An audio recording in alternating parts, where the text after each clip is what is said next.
All right, so let's get right into it. We did the read there. Did the read. The Browns playing the Ravens this week. Obviously, the Browns' offensive line is very bad. So is the Ravens' the Ravens' defensive line, guys, is also really bad. They've struggled. They're dealing with injuries on their defensive line. The Browns really haven't had an advantage in the trenches this year, at least when they were on offense. Do we think this is the game where they might have... Can't even get it. I wasn't even. No. I couldn't even really say it. That's why it took me forever to get it out. You can't find the right words to build it up and make it sound good. So no faith. No. Right? Have you seen these tackles? No.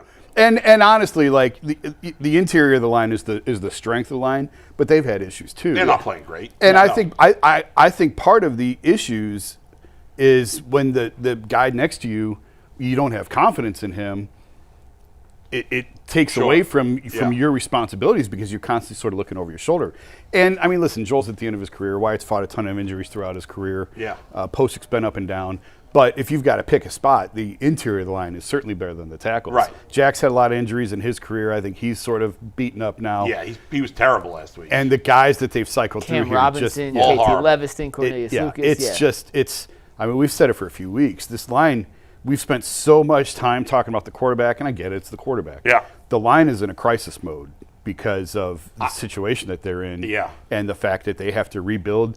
It's not one or two spots. It's basically the entire line. No, it's not a crisis. It's a 5-alarm fire. Yeah. I mean, it's unheard of what they have to do. Have you ever seen a team that needed 5 new offensive linemen? No. An expansion Now they team. may re-sign Teller or maybe they re-sign Poach.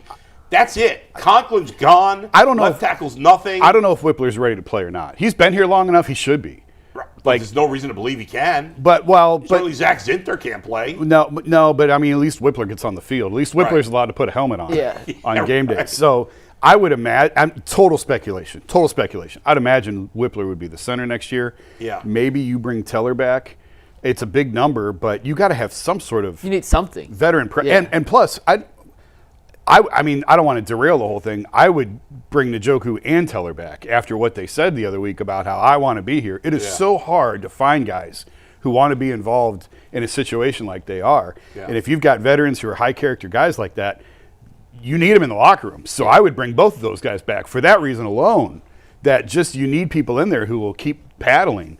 But no, this line is a terrible, terrible shape. Yeah, I don't think there's an adjective, a description that actually accurately puts how bad of a situation this offensive line is. You had DeJuan Jones speak yesterday. He wants to move back to right tackle, by the way. He made that very clear. He spoke yesterday? Yeah, for the first time since injury. He's probably in the locker room rehabbing. Yeah. Oh.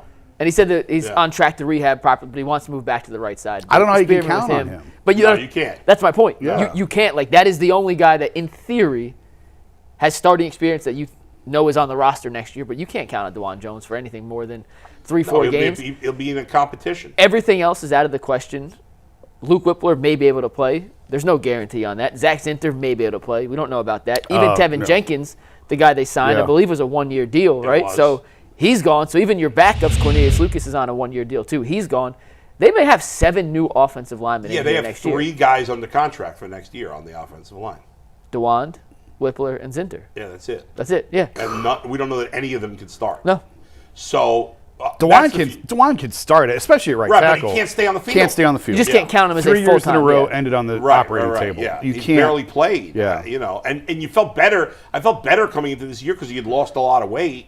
Right. So you're like, okay, maybe that's going to help him stay healthy, but it didn't. And it was an unfortunate injury. He got hit low on a screen block. It wasn't like it was in a pass block set or anything, but when you're that big, you're susceptible to random weird kind of plays and hits. Yeah. And over the course of time, like, he's had 2 major knee injuries now, or major knee surgeries in the last 3 years. Correct? Yeah. Yeah. Like, he's 6'8", 3 whatever. Yeah. I wonder if he's kept the weight off tough. with dealing with the injury. I wasn't there yesterday, so I have no idea.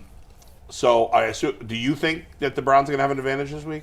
Advantage, no. Do I think they can hold up better than they have in the past? Yes. When you look at the Ravens' pass rush, they just traded for Draymond Jones, the St. Ignatius kid, because they had nobody else who was able to get to the quarterback. Van Noy's been out, Matabike's been out, and they've essentially been rotating guys in who, in the defensive line mold, are guys you just plug in to eat blockers. Like, they're not even trying to generate a pass rush with their defensive line. They're bringing some exotic blitzes, and they've been better in the last couple of weeks at doing that. Their defense, we'll get to it in the 5 stats segment, has been better the last couple of weeks, but they also haven't been playing a gauntlet of good quarterbacks.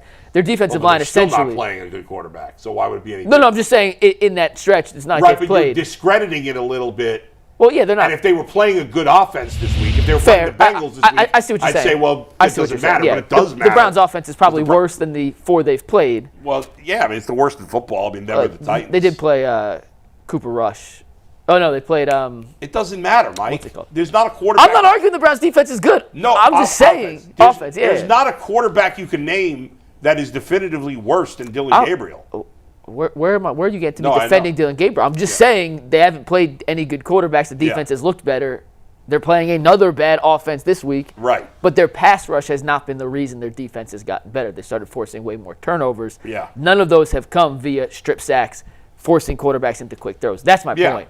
So they've looked better. The defense is playing better, not because the pass rush has been good. So I think the Browns' offensive line can actually, give Dillon a little bit of time, but I've seen too much from this offensive line to have any confidence it's going to withhold for a whole game. You know what, though? As bad as the offensive line has been, a lot of the sacks last week were his fault. Yeah.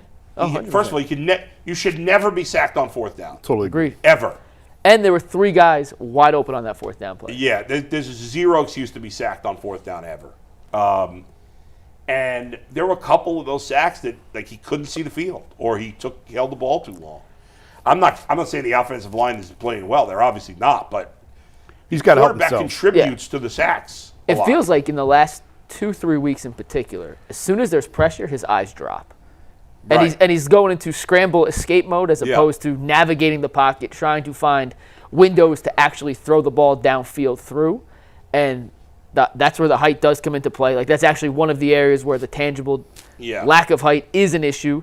And 2, it's just a terrible habit to have. And the worst quarterbacks over the history of the league are the guys that when they feel pressure, can't find their escape route. Exactly. Yeah. We're in a situation, like we have this topic, and there's another topic later where we're talking about who's going to be the offensive player that will make a difference. We've reached a point, unfortunately, with the Browns that every conversation devolves into just how bad they are. Yeah. It's really hard. Like last year, certainly 2 years ago, and last year we did a lot of let's draft the top 10 players. Things are so bad for the Browns on offense that they're just not capable of being even adequate. And that's hard to believe because it's so rare that you see that an offense is this is historically bad. The game is built for offense. Right. Yeah. Right. You'll see plenty of teams that have bad defense. Right? There's a lot of bad defensive teams. Yeah. But to be this level of bad on offense they're actually up to 29th. I'm surprised on points per game. The defense has probably contributed to that.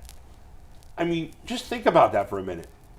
I can't believe there's 3 teams worse. By the way, averaging 168 passing yards a game. The league average in scoring is about 22 points, by the way.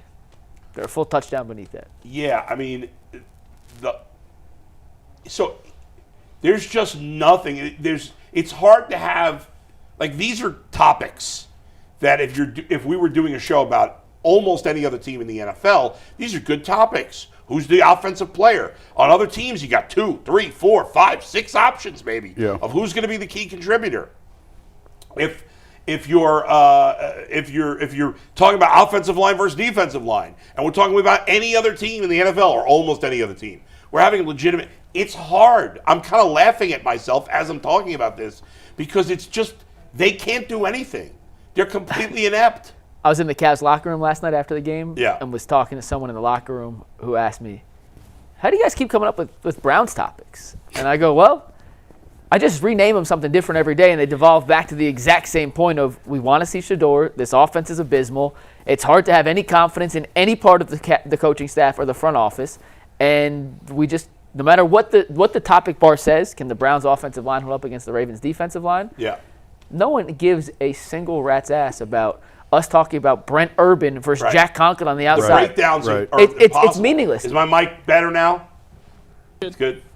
And we've tried doing some of those topics. Who said this to you? I missed it while I was fixing my mic. I was in the Cavs locker room last night. Someone in the Cavs locker room. One of the players? Someone on the staff. Oh, it was like...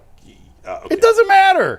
What are you interrogating him for? I'm not Clearly interrogating, doesn't want to tell you. I'm just There's curious. somebody in the conversation. Obviously, you didn't want to tell me. I don't know. I'm not going to name names here. No, I'm saying, but it's not like they asked a nasty question or anything. They just asked how do you come No, but I don't want... Just protect No, them. that's fine. It's fine. I get People it. I talk to don't need to know that I talk to them. Come on now. All right. You know how it works. I don't know. It just doesn't seem No, like he doesn't know how it works, clearly. Well, no. It just seemed like an odd thing to have to protect. They weren't saying anything controversial. No, and it is. It's hard to come, but it does end up turning into the same thing all the time.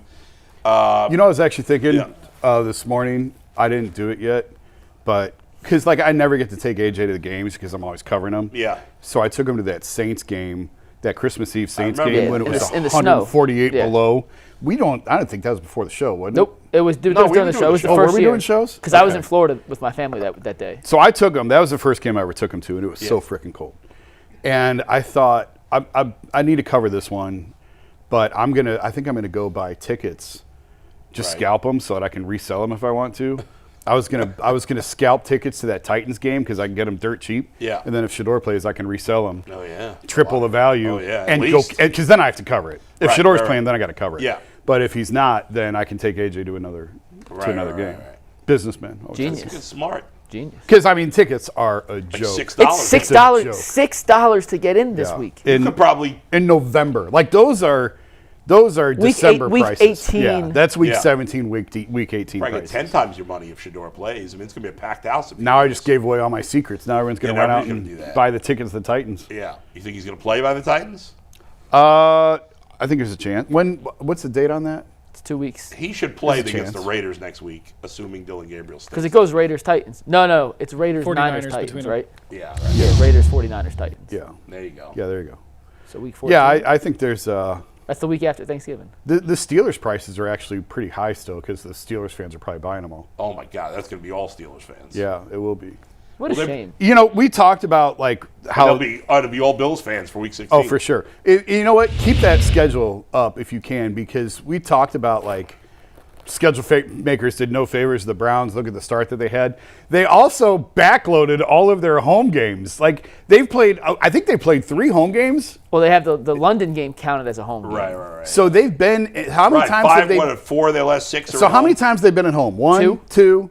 Vikings All right, was keep going. in London. Vikings doesn't neutral. count. So Miami 3. Yeah. Yeah, there's So been 3 they've home had 3 home games. This will be their 4th game That is crazy. at Brown Stadium, and it's November. So look at all these home games still to come.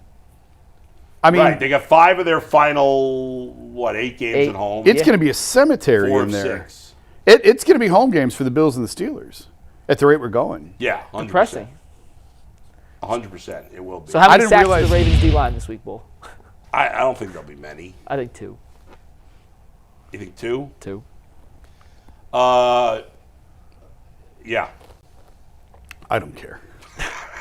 I'll give you an answer. I'm going. But that's where we're at with this. All right, let's